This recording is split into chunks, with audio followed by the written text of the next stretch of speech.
কেউ যদি সূরা ফাতিহা 7 বার জুমার দিন সূরা ফাতিহা 7 বার পড়ল,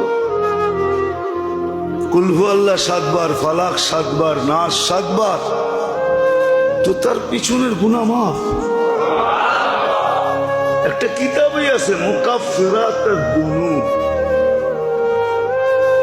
মুকাফফিরাতুদ দুনুব, পিছনের গুনাহ কি কামলে মাফ হয়। একটা কিতাবই আছে যে কোন কোন কাজে পিছনের গুনাহ মাফ হয়ে যায়। কিছু কঠিনও আছে, আবার কিছু একবারে সহজও আছে।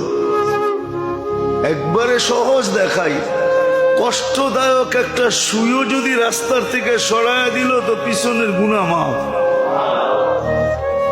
সহজ আছে, সহজও করছে। কেমন সহজ?